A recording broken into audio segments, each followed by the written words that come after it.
तो last class में हम लोग मैंने तुम लोग को ना कुछ क्वेश्चन के सॉल्यूशन भेजे थे। उसमें एक रचित को डाउट था एक क्वेश्चन में ना, तो मैं क्लियर कर देता हूँ।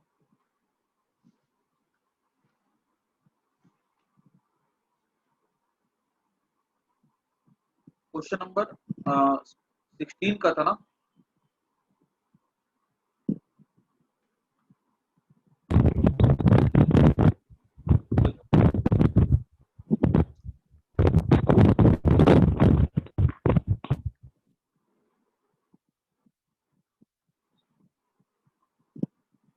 इस क्वेश्चन में क्या बोला गया है कि एक लिफ्ट है। तो इसको ये क्वेश्चन को ना हम लोग एक्चुअली दो मेथड से सॉल्व कर सकते हैं। ठीक है, जो मैंने तुम लोगों को सॉल्यूशन भेजा है ना, इसको दो मेथड से सॉल्व किया जा सकता है। मैं तुमको दोनों का तरीका बता देता हूँ। यहाँ पे ना स्प्रिंग बैलेंस है और यहाँ पे लगी हुई पुली, यहाँ पे दो मास है 1.5 kg।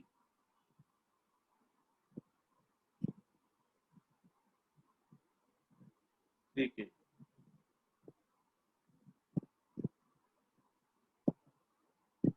और ये ऊपर जा रहा है g/10 के एक्सेलरेशन से। तो हमसे ये सवाल पूछा गया ना कि बताओ इस स्ट्रिंग में टेंशन कितना होगा।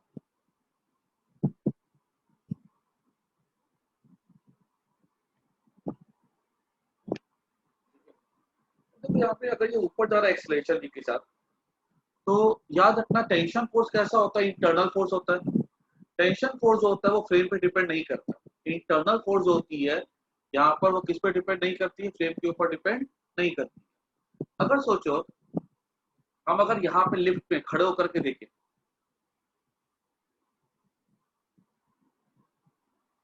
तो हम यहाँ पे एक फोर्स अप्लाई करते हैं, सूडो फोर्स, जो कि यहाँ पे कितना हो जाएगा। एक तो इसके ऊपर लग रहा होगा mg नीचे की तरफ, और एक फोर्स इसके ऊपर एक्स्ट्रा यहाँ पे क्या लग रहा होगा, यहाँ पे लग रहा होगा कैपिटल mg। कैपिटल एम हो गया 3 kg, स्मॉल एम हो गया 1.5 kg। अगर ये लिफ्ट ऊपर जा रही है तो ऑब्जर्वर कैसा जा रहा है, ऊपर जा रहा है। ऑब्जर्वर किस फ्रेम में, observer is in non inertial frame. ठीक है, ऑब्जर्वर कौन से फ्रेम में, ऑब्जर्वर है नॉन इनर्शियल फ्रेम। तो मैंने तुम लोग को बता के रखा था कि अगर हम लोग कभी भी नॉन इनर्शियल फ्रेम में काम करते हैं, तो उस फ्रेम में काम करने के लिए हम क्या करते हैं, वहां पे अप्लाई करते हैं एक एक्स्ट्रा फोर्स, जो कि कहलाता है सूडो फोर्स। तो यहाँ पे अगर हम एक एक्स्ट्रा फोर्स अप्लाई कर दें, दैट इज एम g/10, और यहाँ भी हम एक एक्स्ट्रा फोर्स अप्लाई करेंगे, कैपिटल एम g/10। ठीक है, अब ये हमारा, अगर हम बात करते हैं लिफ्ट के फ्रेम से, तो याद रखना whenever we are in a frame which is accelerating, then we have to apply extra force on the body, which is that force, that is the pseudo force। उस फोर्स का value क्या होता है, mass of the body into acceleration of the observer. Observer का acceleration कितना है, जो lift का होगा, जो कि g/10 हो जाएगा। What is the direction of the force? It is opposite to that of the acceleration of the observer। अगर ऑब्जर्वर ऊपर जा रहा है तो ऑब्जर्वर तो ऊपर जा रहा है, तो वो डायरेक्शन क्या होगा फोर्स का, नीचे की तरफ। इतनी बात सबको समझ में आई कि नहीं आई, बोलो हाँ या ना। बस खाली हमको एक एक्स्ट्रा फोर्स अप्लाई करना पड़ता है नॉन इनर्शियल फ्रेम में। ये बात सबको समझ में अच्छे से आनी चाहिए। क्लियर। अब क्या होगा देखो, अगर ये ऑब्जर्वर इस दोनों ब्लॉक को देखेगा, तो वो क्या देखेगा कि एक ब्लॉक जो है ना वो नीचे जा रहा है, ये भारी है, और ये ऊपर जा रहा होगा। अगर वो यहाँ पर इसका इक्वेशन लिखेगा ना, तो वो क्या लिखेगा, 3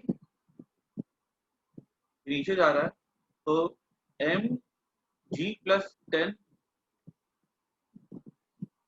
नीचे नीचे नेट फोर्स कितना हो गया, m into 11g/10 minus t equal to m। और इसके लिए क्या इक्वेशन लिखेगा वो, t ऊपर लग रहा है माइनस 11 mg/10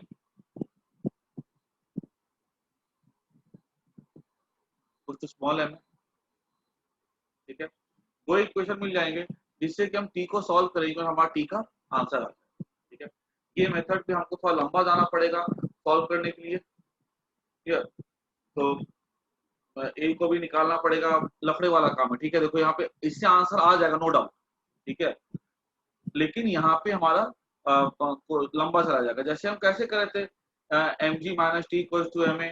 ठीक है, T minus small M G equals to M A, वही वाला मेथड है यहाँ पे। लेकिन यहाँ पे बस क्या आ गया, सूडो फोर्स की वजह से एक एक्स्ट्रा फोर्स आ।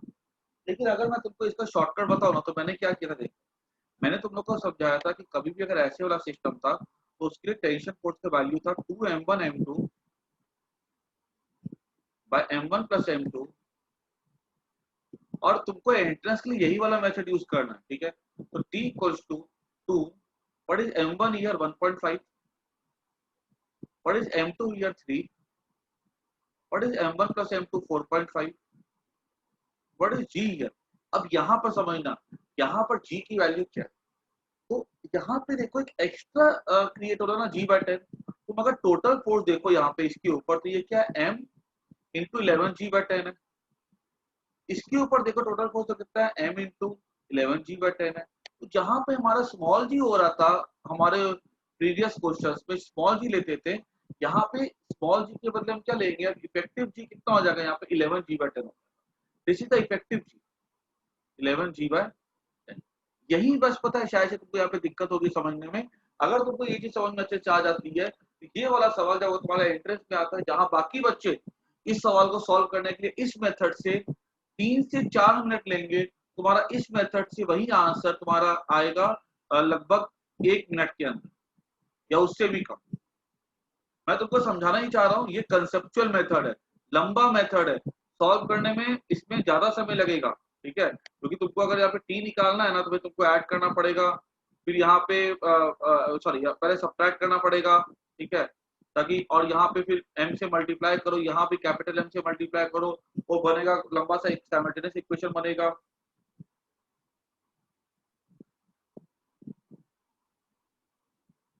देखो मैं ये बोल रहा हूँ कि यहाँ पर एक ब्लॉक है, एक ब्लॉक पे कितना फोर्स लगता था, स्मॉल एम जी, यही लगता था ना।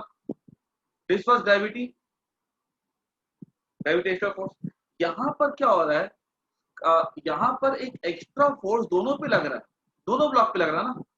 तो ये कितना फोर्स लग रहा है, mg/10। इस पे कितना लग रहा है, capital M g/10 plus mg, तो इसके ऊपर लग ही रहा है, एक हमने एक्स्ट्रा फोर्स यहाँ पे लगा दिया। तो देखा जाए तो इस पे कितना हो जाएगा, m g प्लस g/10 कितना हो जाएगा, 11g/10। इस पे कितना हो जाएगा, m 11g/10। ये देखो तो, क्या ये तुमको नहीं लगता है कि जी के बदले आ रही है। एक मिनट, आया एक बता दो ना, कैसे अरे अगर तुम दोनों पे अगर ऐड कर दोगे, ये इसका है, ये इसका है, तो कैसे ऐड कर सकते हैं, दोनों अलग अलग बॉडी का है। हम क्या करते हैं, अगर मान लो एक इसका mg है और इसका अगर कैपिटल mg है, तो हम क्या 2g लेते हैं क्या, बताओ। हम तो इसी का लेंगे ना। इसके साथ क्या आ रहा है, इसके साथ जी के बदले क्या आ रहा है, 11g/10 आ रहा है। बस इसमें इतना सा खाली तुमको देखना। सबको बात समझ में आई कि नहीं आई, बोलो हाँ या ना।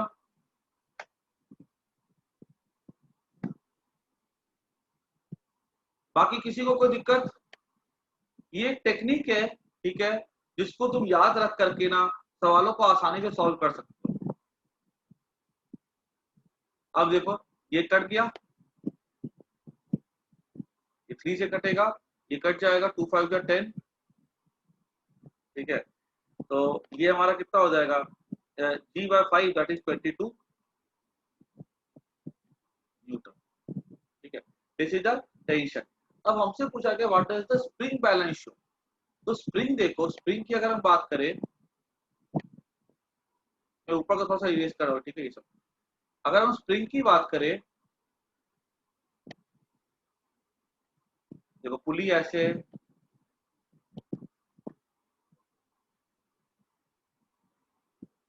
तो टी डैश किसके इक्वल हो जाएगा, 2t के इक्वल हो जाएगा ना, पुली मासलेस है, तो जितना टेंशन ऊपर लगेगा उतना टेंशन नीचे लगेगा, तो टी डैश 2t के इक्वल हो जाएगा, क्योंकि पुली का कोई मास नहीं है, तो पुली का अगर मास नहीं है तो T dash minus 2t equal to M A, zero हो जाएगा ना। तो यहाँ पे ये कितना दिखाएगा, ये दिखाएगा 2t दैट इज 44 न्यूटन। तो स्प्रिंग बैलेंस कितना रीडिंग दिखाएगा, 44 न्यूटन।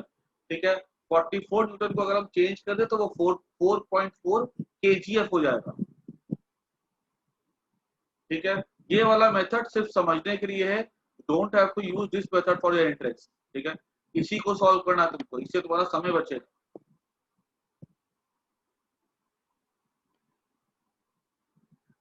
ओके, आगे बढ़ते हैं।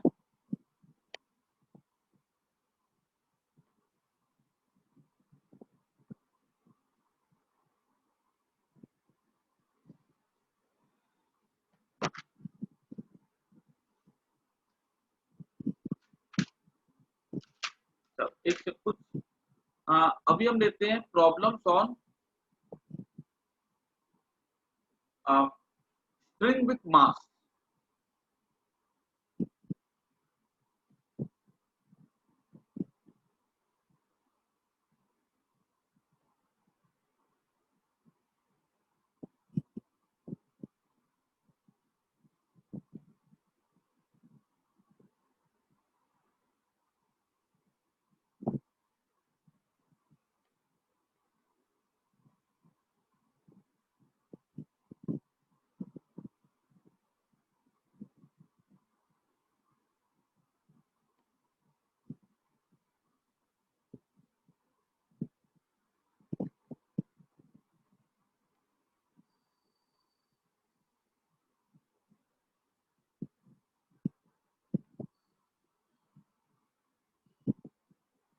देखो, एक मास है 2 kg,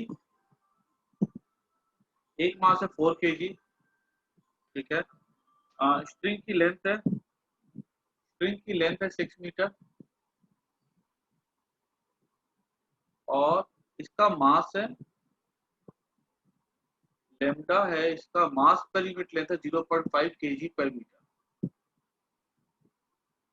इसके ऊपर ना फोर्स अप्लाई किया गया बाहर से, इधर से अप्लाई करें हम लोग, लेट से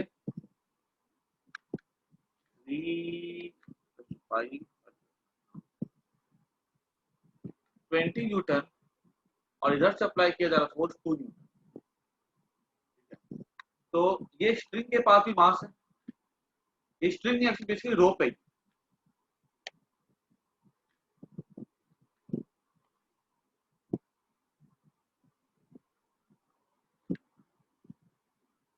ये रोप है।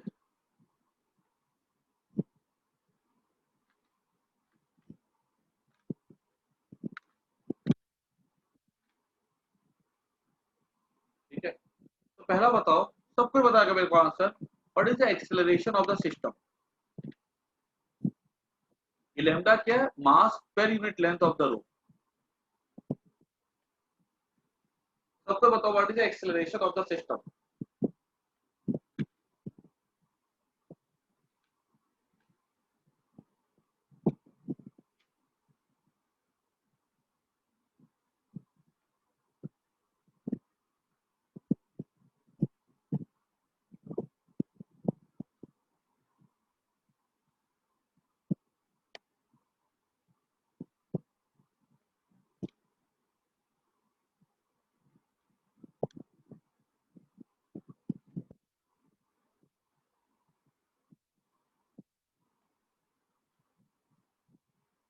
16/6।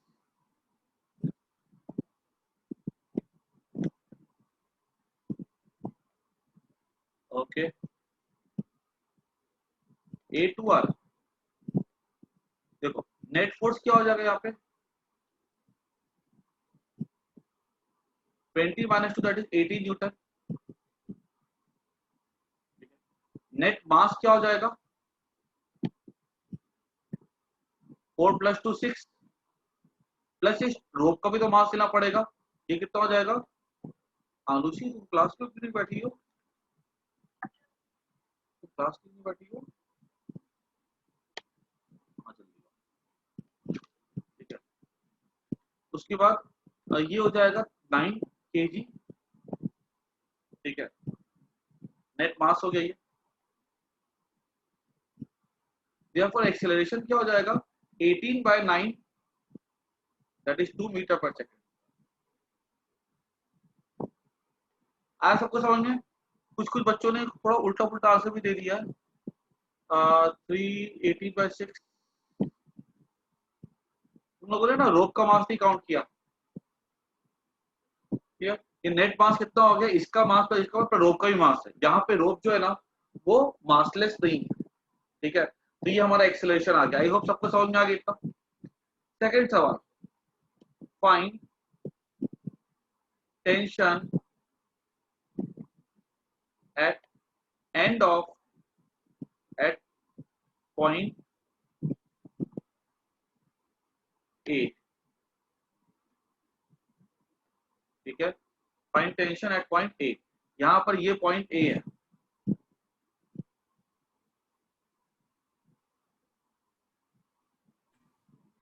ये कितनी दूरी पे है, ये 2 मीटर पे, ठीक है।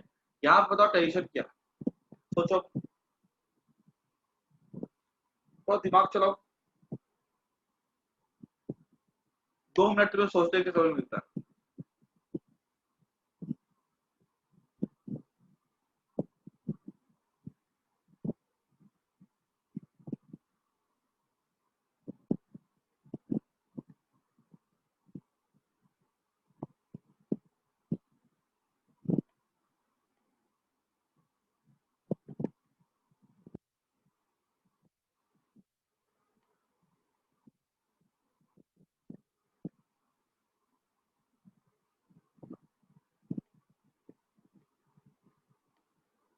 किसी का आंसर आया तो बताओ जल्दी से, सोचो क्या करना है।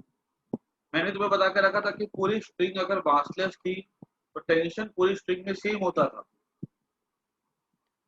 लेकिन अगर अगर पूरी स्ट्रिंग में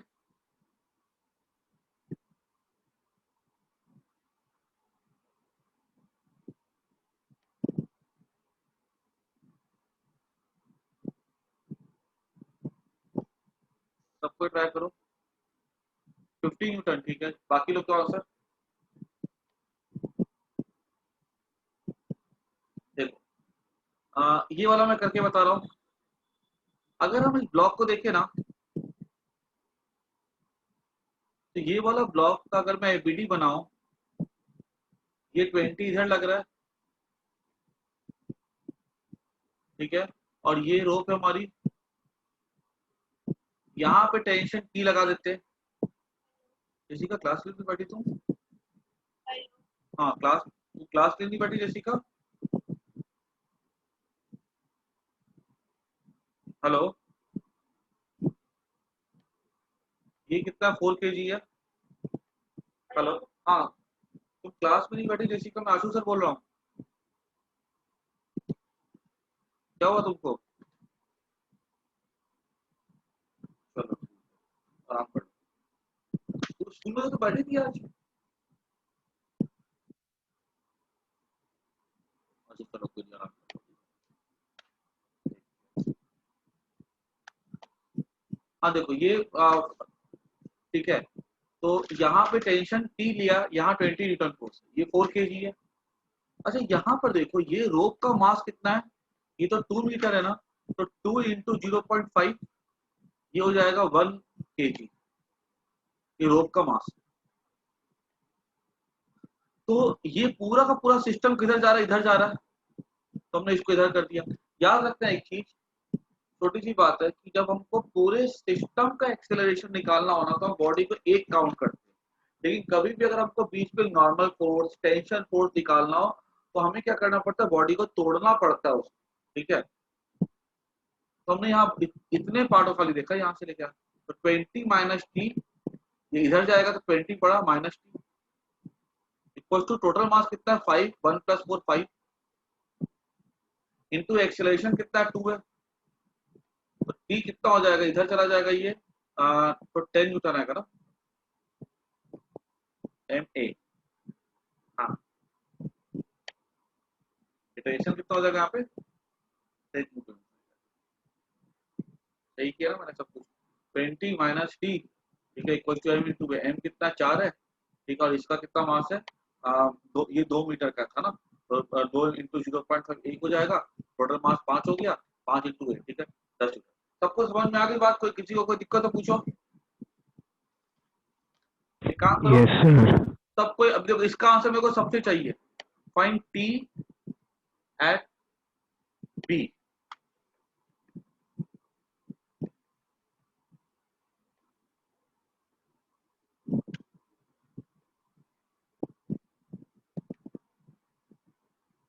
हाँ तो कोई दिक्कत नहीं ना, मेरा एक्सेलरेशन में सब कुछ एडजस्ट हो गया। मेरे इतने पार्ट में मेरा कहाँ लग रहा है 2 न्यूटन, अगर 2 न्यूटन लग रहा है ना तो वो एडजस्ट हो चुका है ना एक्सेलरेशन में। देखो तो जो मैंने एक्सेलरेशन निकाला था दिखा रहा ना 18, वो ए में एडजस्ट हो गया ना। अब वैसे भी मेरे को इतना पार्ट है खाली, मेरे पास अगर इतना पार्ट है, इतने पार्ट पे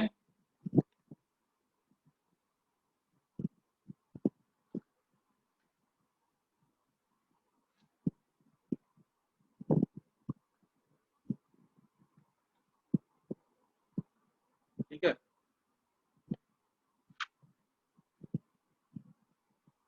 हाँ नेट फोर्स तो दिखा ना, एक मिनट कंफ्यूज मत करो। देखो मैं ये बोल रहा हूँ कि जब हम लोग यहाँ पे टेंशन देख रहे हैं,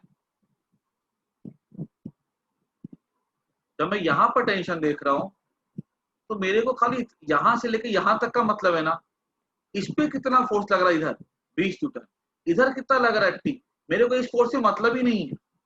हम जिस सिस्टम को देखते हैं, हमको सिर्फ और सिर्फ उस पे फोर्स चाहिए होता है, हमको बाहरी कोई भी फोर्स से मतलब नहीं। मेरी बात को समझो, अगर ये 2 न्यूटन लग रहा है ना, ठीक है, तो ऐसा नहीं कि यहाँ के टेंशन को फर्क नहीं ला रहा है, ये फर्क ला रहा है यहाँ के टेंशन को। तुम्हें पता चलना चाहिए कि ये दो न्यूटन की वजह से यहाँ पे एक्सेलरेशन कितना आया था, 2 आया था, वरना यहाँ पे एक्सेलरेशन कितना कुछ ज्यादा आता। यहाँ पर भी तो एक्सेलरेशन आ रहा है, ये किसकी वजह से फर्क नहीं आया है, इसकी वजह से आया ना। आ रही बात समझ में?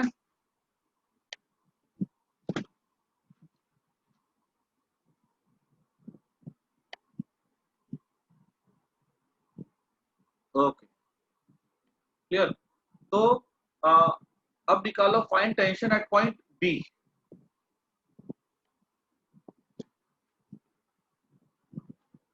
ये बी पॉइंट है, ठीक है, ये मान लो यहां से लेकर के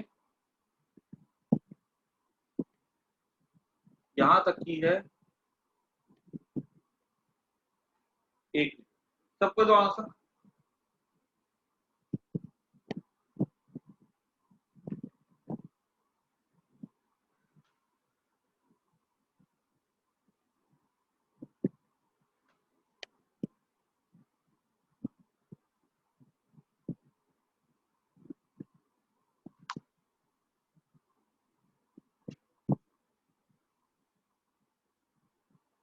जिसको नहीं समझ में आ रहा पूछो। ओके बाकी लोग भी तो आंसर।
ओके चलो देख लेते हैं हम लोग, सबको अपने आंसर को भी चेक कर लो।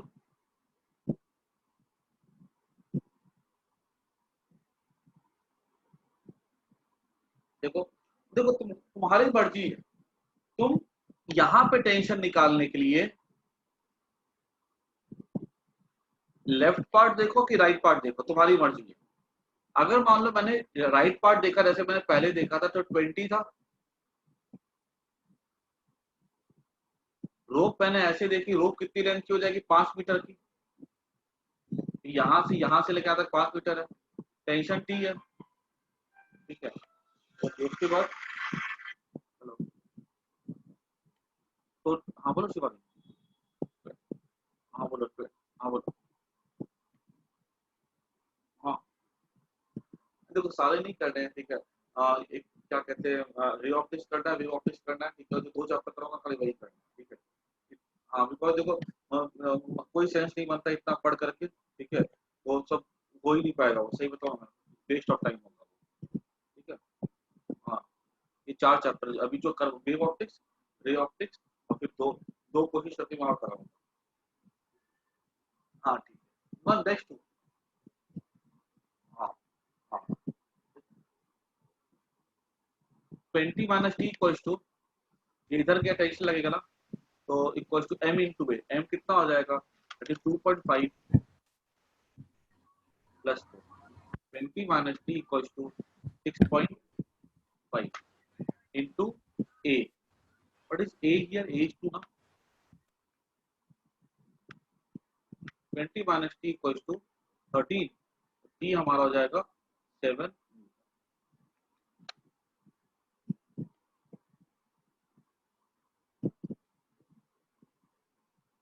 आया सबको समझ में?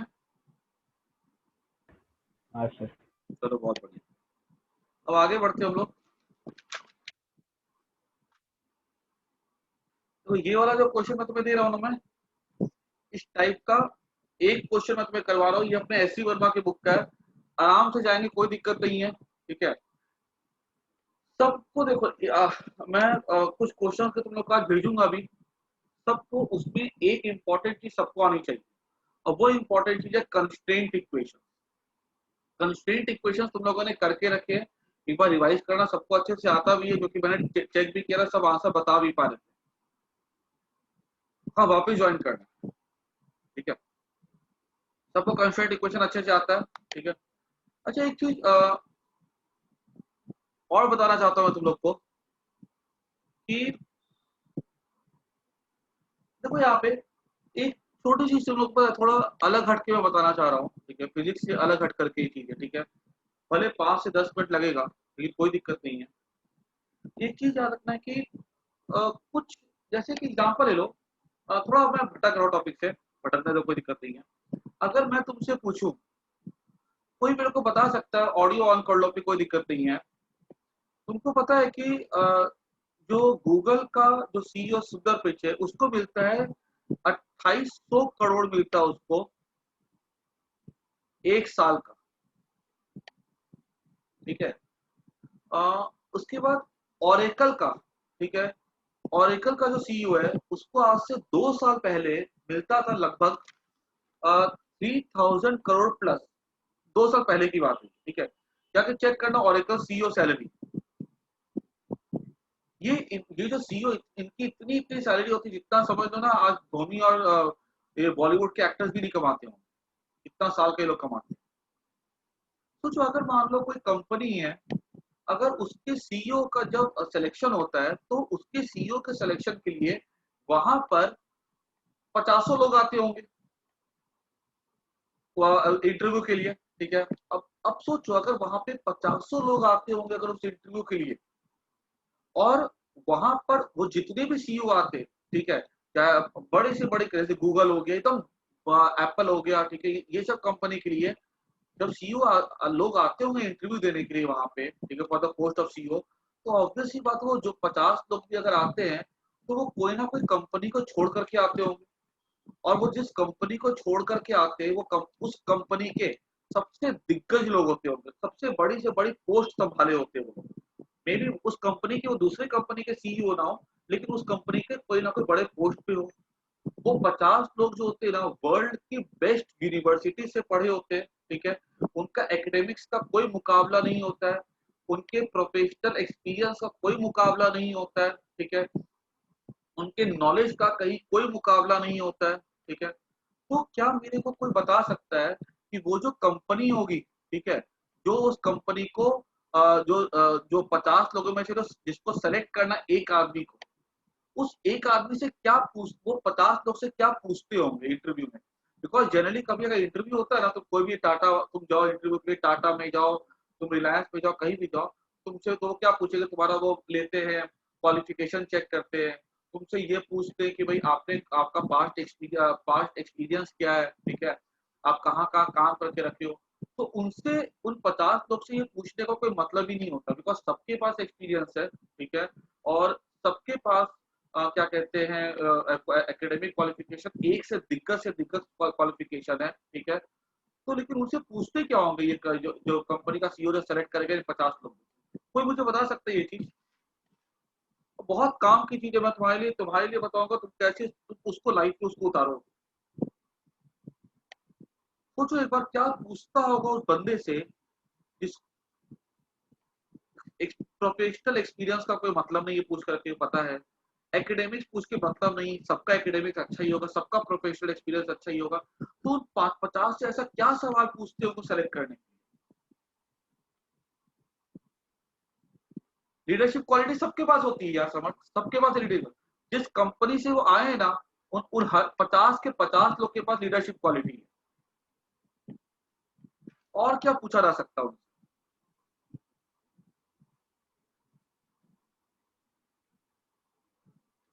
तो बताओ मेरे को।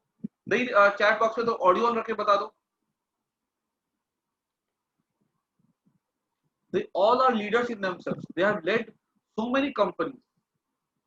शायद से उस कंपनी को ज्वाइन करने से पहले वो पचासों कंपनी, 50 तो नहीं, लेकिन आप 5-10 कंपनी, बड़ी-बड़ी कंपनी में से वो काम करके अगर आए हो।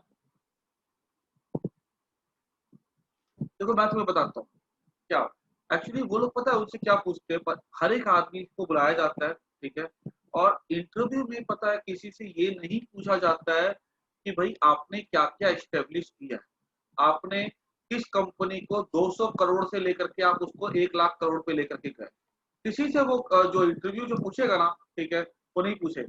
अब जैसे मान लो रतन टाटा है, अब रतन टाटा को अगर अपने कंपनी का कोई सीईओ बनाना है, ठीक है, तो रतन टाटा अगर किसी का इंटरव्यू लेगा ना, तो वो कभी भी उन 50 लोगों से नहीं पूछेगा कि भाई आपकी क्वालिफिकेशन क्या है और आपने किस कंपनी को, आपकी क्या-क्या परफॉर्मेंस रही है, नहीं पूछेगा वो, किसी से नहीं पूछेगा। वो लोग पता है सिर्फ एक ही सवाल पूछते हैं, वो अब 50 लोग में से हर एक आदमी को बोलते हैं कि आप 30 मिनट बोलिए, tell about your greatest failure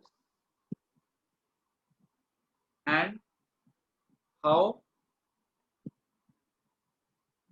you came out of. तो हर एक आदमी आएगा अपने जो भी जिंदगी में वो हारा होता है ना, ठीक है, उसकी कहानी सुनाता है। और उस वो कहानी सुनाने के बाद, उस कहानी के बाद ना, जो सामने वाला, जैसे मान लो रतन टाटा, उसको अपनी कंपनी के लिए अब उसको चुनना है कि मैं जब चला जाऊंगा तो मेरी कंपनी कौन संभालेगा इतनी बड़ी। तो वो ये नहीं देखेंगे कि अब वो कहानी सुना रहा है अपने फेलियर्स। अब उस फेलियर की कहानी में क्या चीज उसकी देखी जाएगी? उस पूरे फेलियर की कहानी में वो उनकी प्लानिंग को नहीं देखते हैं, ठीक है, उन्होंने क्या क्या स्टेप्स उठाए वो भी नहीं देखते हैं, ठीक है। वो पता क्या देखेंगे, दे सी देयर एटीट्यूड, कि ये बंदा जब हारा जिंदगी में, ठीक है, जब इसके साथ, जब ये कंप्लीटली फेलियर्स इसके ऊपर हावी हो गई थी, तो उस बंदे का उस फेलियर्स की तरफ एटीट्यूड क्या था। और वो एटीट्यूड को देख करके जो होता है ना, वो अपनी कंपनी के लिए चूज करते हैं अपने सीईओ, ठीक है, क्योंकि उनको पता है कि आज मान लो अगर टाटा है, ठीक है, टाटा एक बहुत बड़ी कंपनी है, ठीक है, आज ये बंदा अगर आ जाता है, हमारी कंपनी तो वैसे भी चल रही है, आज भी हमारी कंपनी जो है कुछ नहीं तो 20 लाख करोड़ या 15 लाख करोड़ का इसका टर्नओवर है, ठीक है, हमारी कंपनी तो आज नंबर 1 कंपनी पूरे वर्ल्ड में होगी, ठीक है, वर्ल्ड की, इंडिया इंडिया की टॉप कंपनी है वो, ठीक है, खाली टीसीएस जो उसका 10 लाख करोड़ का उसका टर्नओवर है, तो 10 लाख करोड़ की उसकी वैल्यू कंपनी की। तो कंपनी तो ऑलरेडी अच्छी है। तो फिर अभी कोई आएगा उसको संभालेगा ही अच्छे से, कोई दिक्कत नहीं है।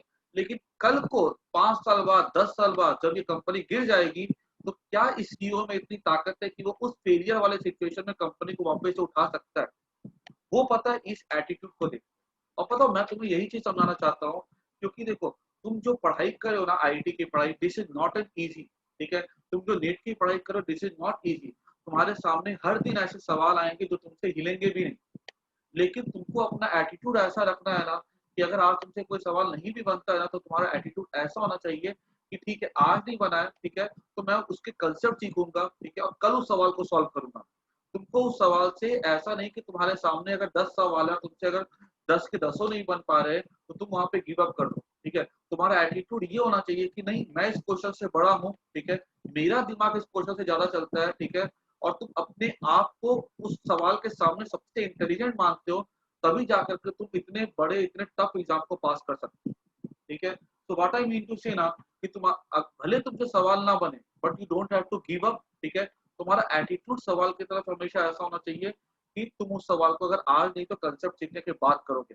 And this should not be only with the attitude of the questions, ठीक है this should be your attitude in the life also. ठीक है, क्लियर? तो ये मैं तुमको थोड़ा सा इधर समझाना चाह रहा था। एंड और कुछ बातें ऐसी होती है ना, ठीक है मैं 5-10 मिनट ले लेता हूँ, but they are more important than teaching physics. ठीक है, चलो मैं अभी क्लास एंड कर रहा हूँ, फिर से ज्वाइन कर लो, फिर हम लोग आगे सवाल करते हैं।